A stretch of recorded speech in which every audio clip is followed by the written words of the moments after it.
Millie Bobby Brown, nothing strange about her charm. Millie Bobby Brown is only 15 years old, but she answers questions as if she's lived through the 80s, an era famous for eclectic fashion that's partial to shoulder pads and power suits, fun and frothy music, and politics that deftly demonstrated how a woman, like Margaret Thatcher of the United Kingdom, could sometimes be ballsier than the larger-than-life likes of her counterparts in the United States, Ronald Reagan, and the USSR, Mikhail Gorbachev. Why beyond her years, the lovely teenager is the force that consolidates the many fascinating things, strange or otherwise, about the returning series. After all, which other celebrity team can talk about issues with as much eloquence as disarming innocence, as our recent chat in Tokyo with the young actress demonstrated? MBB, as her fans affectionately call her, doesn't mind talking about love at the romantic store. Love is whatever you want it to be. Friendship, I keep my friends in the show close by. Their presence is very reassuring.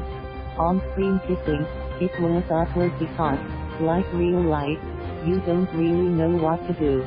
At the end of the day, it's just work. Paying it forward, I realize I can use this platform to spread an amazing message. I like empowering the youth, and dealing with increasing popularity. Fame isn't something I live by.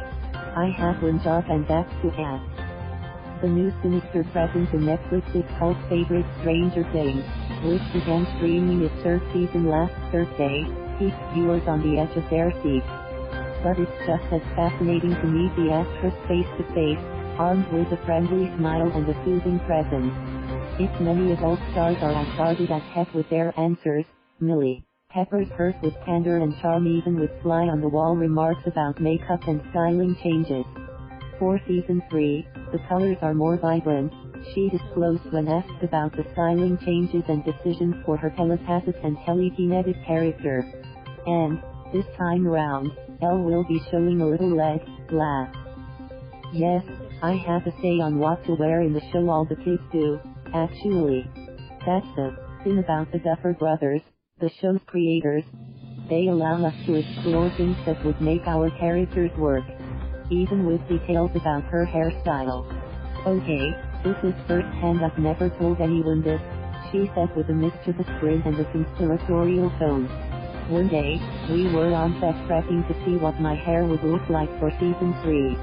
Sarah Hindsgaul, the woman who's done my hair for the past 4 years on Stranger Things, was telling me, we're going to have it cut and it's going to be this short.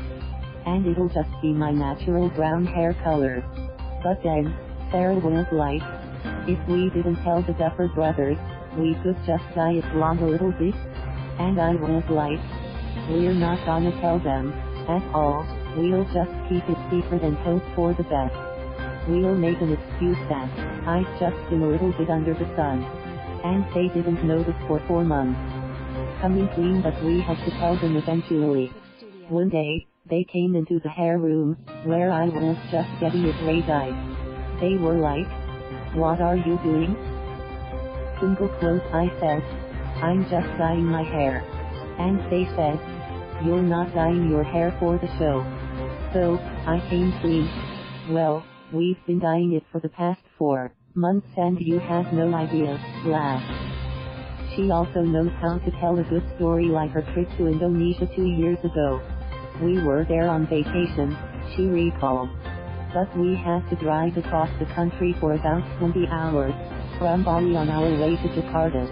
We went to Nusa Dua and got trapped there because of a volcano left square bracket acting up right square bracket.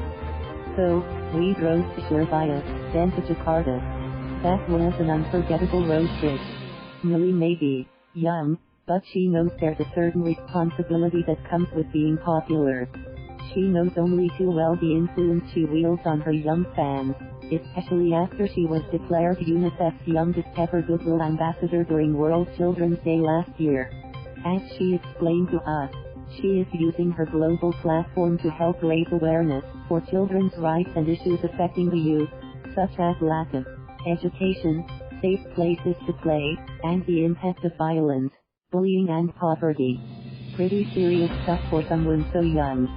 Millie knows a thing or two about handling success in a positive way. She isn't in it for fame and fortune. She's stressed, and she even turns the table on us as a way to explain her answers. As a journalist, your job is to write.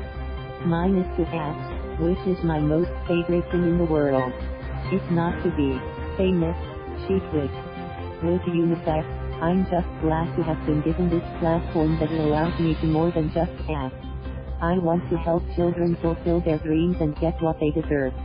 Early birds who couldn't wait to binge the show know only too well how rodents make up some of Season 3's strange creatures, but as far as her human fosters are concerned, Millie says she's invested in Will Byers, Noah Schnapp, Hale more than the other characters because his story is the coolest, for sure. He's my favorite. You think so, too, right? If you say so, Millie. Thank you for watching. Please subscribe.